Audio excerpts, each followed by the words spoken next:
오늘 함께 보실 말씀은 야고보서 2장 1절에서 4절입니다.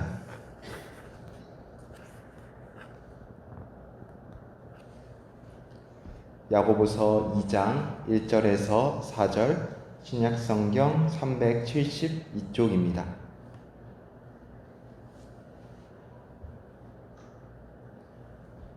저부터 차례로 한 절씩 교독하도록 하겠습니다. 내 형제들아, 영광의 주 곧 우리 주 예수 그리스도에 대한 믿음을 너희가 가졌으니 사람을 차별하여 대하지 말라.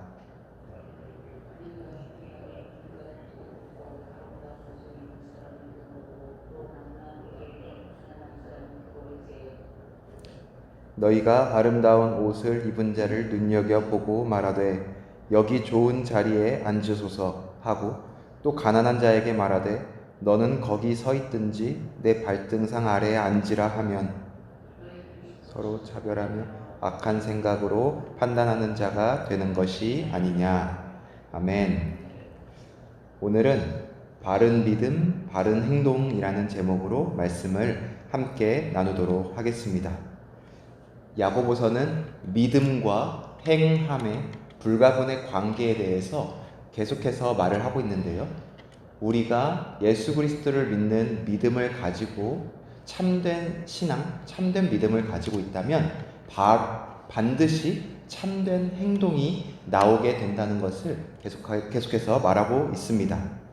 사람에게 호흡이 있다는 것은 사람에게 생명이 있는 것과 마찬가지고, 그리고 불이 있는 곳에는 반드시 열이 있는 것처럼 믿음이 있는 곳에는 반드시 행함이 있음을 야고보는 계속해서 야고보서에서 말하고 있는 것입니다.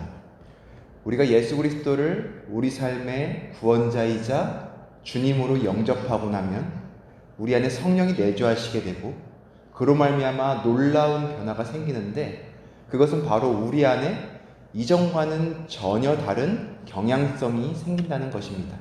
이 경향성이란 단어를 조금만 더 생각을 해봤으면 좋겠는데요. 우리가 예수 그리스도를 믿기 전에는 죄를 향한 경향성을 가지고 있었다면, 성령이 우리 안에 내주하심으로 말미암아 죄를 향한 경향성에서 돌이켜서 이제는 예수 그리스도와 그분의 의를 향한 경향성을 갖게 된다는 거예요. 그러니까 결국 우리가 예수를 믿고 난 이후에 완벽하게 죄를 벗어버리고 살지 못하고, 때로는 우리가 넘어지기도 하고 죄와 씨름하기도 하지만, 분명한 변화 한 가지는 죄로부터 돌이켜서 예수 그리스도를 향한 경향성을 갖게 된다는 것입니다. 그렇기 때문에 이전에는 아무렇지도 않게 죄를 짓고, 심지어 그러한 죄를 탐닉하고 합당하게 여기고 합리화하고 그 죄를 즐겼다면, 이제는 전혀 다른 경향성으로 말미암아서 그 죄와 씨름하고 죄를 짓고 나서는 마음이 편치 않고 성령이 내 안에서 근심하고 있다는 사실이 나의 마음을 너무도 무겁게 짓누르기 때문에, 그 죄로부터 벗어나서 어떻게 해서든지 예수 그리스도를 향해서 달려나가고 싶은 그러한 경향성을 우리가 갖게 된다는 것이죠. 이러한 경향성과 연결지어서 생각해보면, 우리가 바른 믿음을 갖게 된다는 것, 우리가 예수 그리스도를 참으로 믿고 정말 성령의 내주하심을 경험하게 되면 이제 행동에도 반드시 영향을 미치게 된다는 거예요. 죄로부터 벗어나서 예수님을 향한 경향성을 갖기 때문에 우리의 참된 믿음은 반드시 올바른 행동, 예수님께서 기뻐하시는 행동, 바른 행동을 향한 열망을 우리가 갖게 되는 것이죠. 오늘 함께 읽지는 않았지만 야고보서 2장 24절을 제가 한번 읽어드리고 싶은데요. 야고보서 2장 24절은 이렇게 말하고 있습니다. 이로 보건대 사람이 행함으로 의롭다 하심을 받고 믿음으로만은 아니니라. 아멘. 어떻게 보면은 야고보가 지금 행함으로 구원을 받는 거지 믿음으로는 구원을 받는 것이 아니다라고 말하는 것 같은 너무도 강력하게 행함을 강조하고 있는데요. 문맥을 통해서 이 구절을 살펴보면 이렇습니다. 여기서 말하는 행함은 바른 믿음에서 나오는 바른 행함을 의미하기 때문에 결국은 바른 믿음, 바른 행함, 그리고 구원으로 연결짓고 있고, 그 아래 나오는 믿음으로만은 아니니라라는 이 믿음은 이 당시에 일부 사람들이 주장했던 행동과는 전혀 상관없이 나는 믿음을 가졌으니까, 또는 나는 믿으니까, 자칭 나는 믿는 사람이니까 행동 상관없이 구원받을 거야 라고 주장하는 사람들을 향해서 그렇지가 않다, 반드시 믿음은 행동을 수반해야 된다라는, 그렇게 설득하고 제대로 된 그 말씀을 알려주기 위해서 믿음으로만은 아니니라, 너희의 믿음은 어떻게 보면 참된 믿음이 아닐 수도 있어 라고 지금 말을 해주고 있는 것이죠. 결국 야고보는 끊임없이 믿음과 행동의 연결, 믿음과 행동을 전혀 떼어서 따로 생각할 수 없음을 끊임없이 말을 해주고 있는 것입니다. 그런데요, 오늘 본문에서 우리가 함께 읽었던 것처럼요, 바른 믿음이 어떠한 바른 행동을 만들어내는가, 그 행동에 대한 구체적인 실천을 차별하지 말라라는 내용을 가지고 설명을 하고 있습니다. 우리가 1절에서 4절까지 읽었는데요, 제가 다시 한번 2절과 3절을 좀 읽어드리고 싶습니다. 만일 너희 회당에 금 가락지를 끼고 아름다운 옷을 입은 사람이 들어오고 또 남루한 옷을 입은 가난한 사람이 들어올 때에 너희가 아름다운 옷을 입은 자를 눈여겨보고 말하되 여기 좋은 자리에 앉으소서 하고, 또 가난한 자에게 말하되 너는 거기 서 있든지 내 발등상 아래에 앉으라 하면. 아멘. 세상은 외모로 판단하는 일에 굉장히 익숙하죠. 우리의 생김새, 우리 중에 누구도 우리의 생김새를 결정해서 이 땅에 태어난 사람은 없잖아요. 그럼에도 불구하고 이 세상은 끊임없이 생김새로 판단을 하고, 더 나아가서 어떤 집안이나 가지고 있는 직업, 타고 온 차, 또 살고 있는 집, 심지어 들고 다니는 가방이나 가지고 있는 재산과 같은 것들로 끊임없이 서로를 판단한다는 것은 등급을 나눈다는 것입니다. 이 세상 사람들은 그 일에 굉장히 익숙해요. 우리도 이 세상에 태어나서 자라면서 우리도 모르게 그러한 일들을 우리의 마음 가운데서 나도 모르게 행하고 있을 때가 너무도 많은데요, 그러한 세상의 질서가 오늘 본문을 보니 교회 안에 들어와 있는 것 같습니다. 교회가 그것을 원했든 원하지 않든 간에 분명한 사실 한 가지는, 교회 안에도, 신앙의 공동체 안에도 그러한 질서가 어느덧 들어와 있다는 거예요. 아름다운 옷과 금가락지를 낀 사람이 교회에 들어오자 그를 보고 눈여겨봅니다. 그리고 좋은 자리로 안내를 하죠. 반면에 남루한 옷을 입고 온 사람이 보이자 그를 향해서 너는 거기 서 있으라 이렇게 말하든지, 내 발 아래에 와서 보이지 않는 곳에 앉아라, 이런 식으로 말을 하고 있다는 거예요. 우리가 이 세상을 이해하는 데 있어서 조금 도움이 될까 싶어서 한 가지 이야기를 좀 나눴으면 하는데요, 장 보들리아르라는 프랑스 철학자가 있습니다. 철학자들은 현대 우리가 살고 있는 이 사회를 굉장히 냉철하게 분석을 하죠. 그들이 그 어떤 현상에 대한 원인을 파악하기 위해서 노력하기도 하고, 어떤 해결책을 제시하기 위해서 노력하기도 하지만, 그 원인과 해결책의 파악에 있어서는 제 생각에는 그렇게 뚜렷하고 정말 해답이 될 만한 것을 제시하지는 못하는 것 같아요. 그런데 적어도 현상을 파악하는 일에 있어서는 굉장히 냉철한 것을 인정합니다. 장 보들리아르라는 철학자가 현대 사회를 소비의 사회라고 분석을 했는데, 그 소비의 사회는 이런 거예요. 우리가 물건을 살 때 단순히 그 물건의 기능을 가지고 사는 것이 아니고 기호를 가지고 산다. 예를 들면 우리가 가방을 살 때요, 이전에는 정말 그 기능에 따라서 가방 안에 뭘 담기 위해서 그 크기를 보고 샀어요. 그런데 이제는 그런 기능을 떠나서 우리가 그 가방이 가지고 있는 이미지, 기호를 산다는 거죠. 그래서 많은 사람들이 돈을 열심히 벌어서 막 명품백을 한 번에 갑자기 사기도 하고, 그 명품백을 못 사서 안달이 나기도 하고, 그런 이유는 그 명품백이 가지고 있는 이미지가요, 이미 우리 자신을 대체하는 수단으로 이미 우리 사회에 만연하기 때문이에요. 그래서 우리는 단순히 가방이기 때문에 사는 것이 아니고 그 가방이 가지고 있는 이미지를 소비하는 사회가 오늘날의 사회다라고 분석을 했죠. 맞습니다. 끊임없이 어떤 물건을 사고 또는 어떤 이미지를 만들어내서 나라는 사람을 꾸미고 있는 것이 바로 오늘날 우리들의 모습입니다. 이 사회에는 그러한 분위기가 굉장히 팽배하죠. 우리는 그런 이미지로 진짜 내가 누구인지를 가리는 거예요. 어떻게 보면요, 내가 의식하든 의식하지 못하든 그렇게 만들어내고 있는 이미지는 진짜 내가 누구인지를 도무지 볼 수 없도록 만들어냅니다. 그래서 이 세상 사람들은요, 진짜로 자기 자신 누구인지에 대해서 궁금해하면서도 그 답을 찾을 수 없는 굉장한 아이러니 속에 빠져 있어요. 하지만 예수 그리스도를 믿고 신앙을 갖는다는 것은 그 수없이 나를 가리던 이미지들 가운데서 진짜 내가 누구인지를 발견하는 그 눈을 가지게 되는 것을 의미합니다. 성령이 우리 안에 내주하시고 성령이 우리로 하여금 진짜 내가 누구인지를 발견하도록 도와주세요.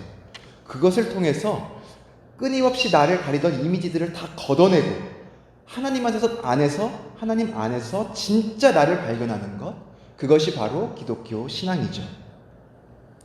왜 오늘 본문에서는 아름다운 옷을 입은 사람에게 더 나은 대우를 해준 것입니까? 그 사람이 대단해 보였기 때문이에요. 우리 안에 있는 어떠한 기준이 그 사람을 대단해 보이게 만들었을까요? 우리 각자는 각자의 기준을 가지고 행동을 하거든요. 그 각자의 기준을 가지고 판단을 하는데, 오늘 본문에서 아름다운 옷을 입은 사람이 대단해 보였던 이유는 그 사람들 안에 어떠한 그 사람들을 대단하게 여기는 기준을 가지고 있었기 때문입니다. 그 기준은 무엇입니까? 저는 오늘 두 가지 기준을 좀 설명을 해드리고 싶어요. 먼저는 하나님의 기준입니다. 욥기 34장 19절에서 하나님의 기준을 이렇게 설명하고 있습니다. 고관을 외모로 대하지 아니하시며 가난한 자들 앞에서 부자의 낯을 세워주지 아니하시나니 이는 그들이 다 그의 손으로 지으신 바가 됨이라.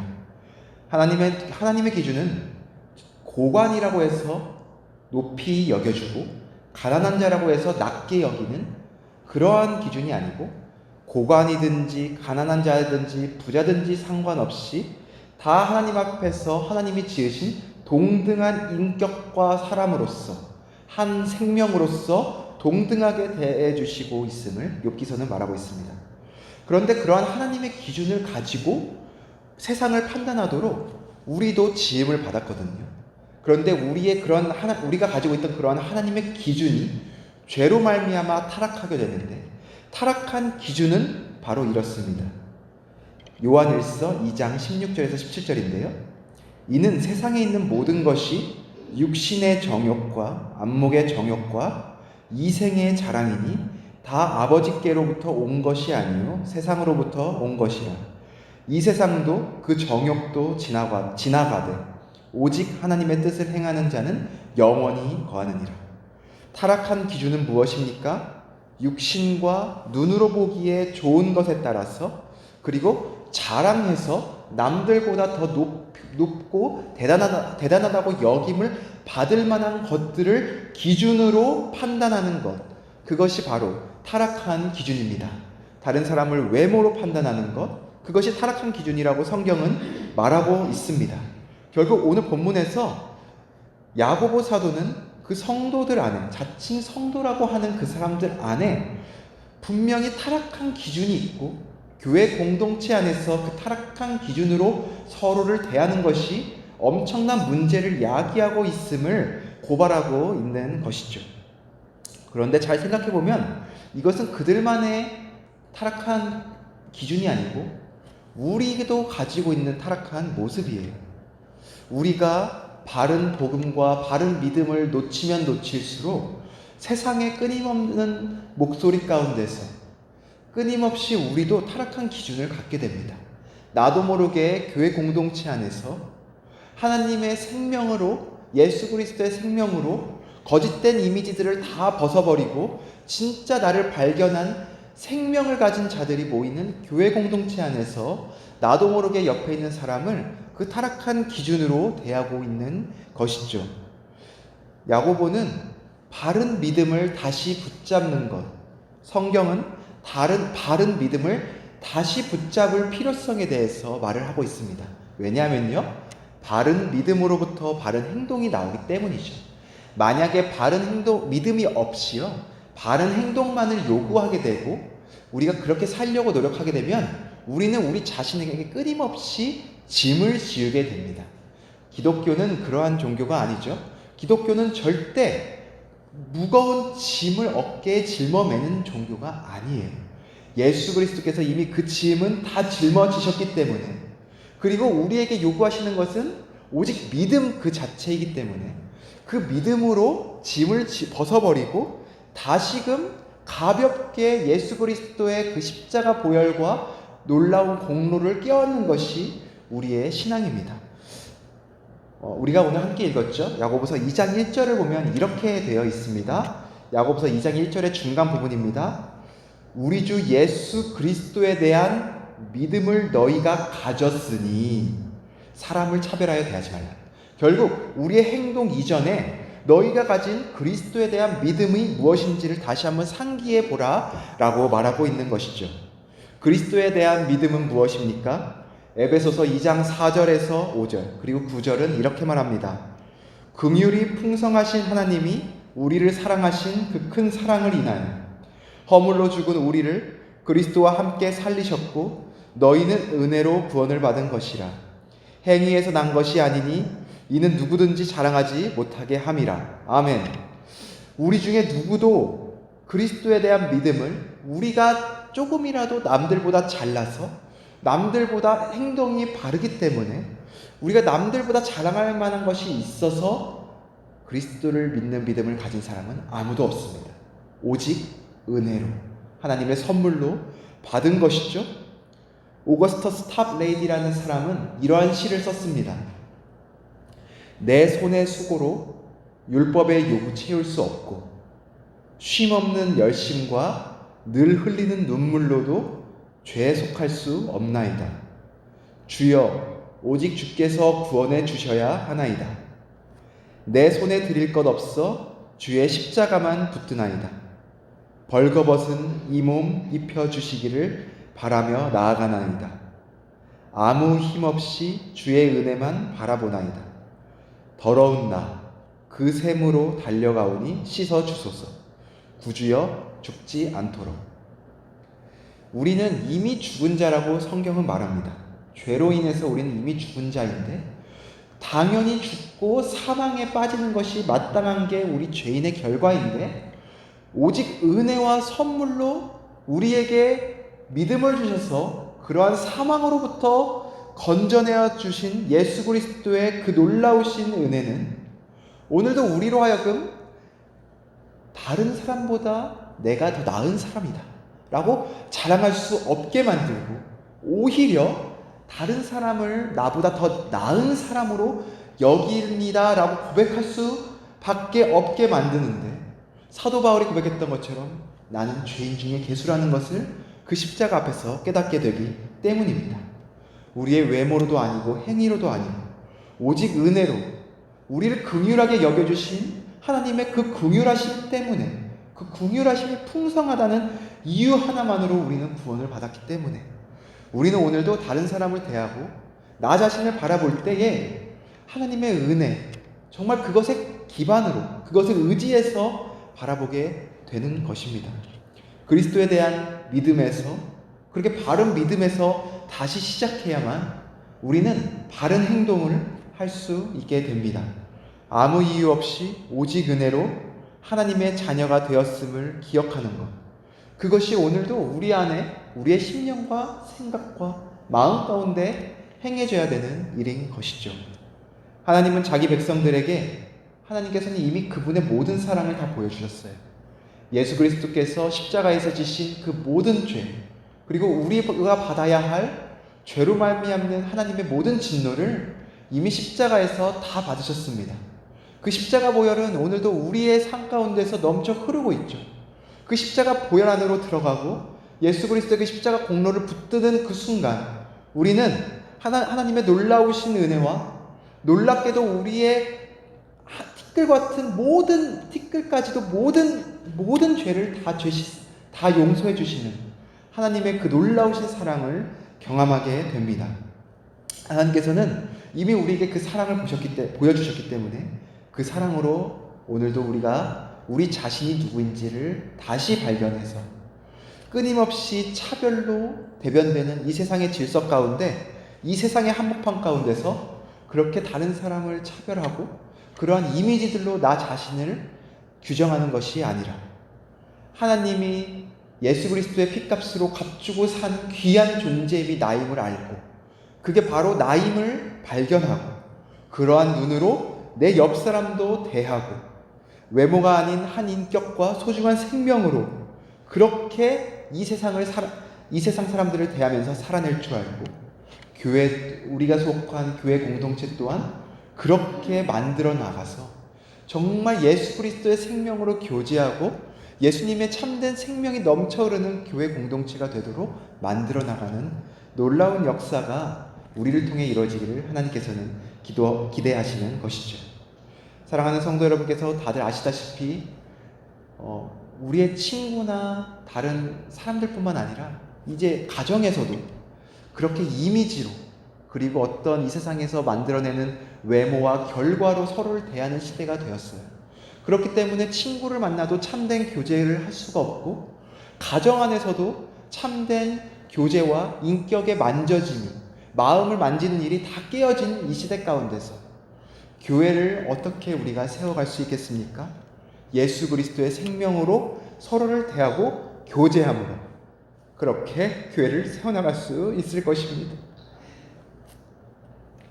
내 안에 그리스도에 대한 믿음이 만들어내는 그 귀한 놀라운 역사, 우리 사랑하는 성도님을 통해서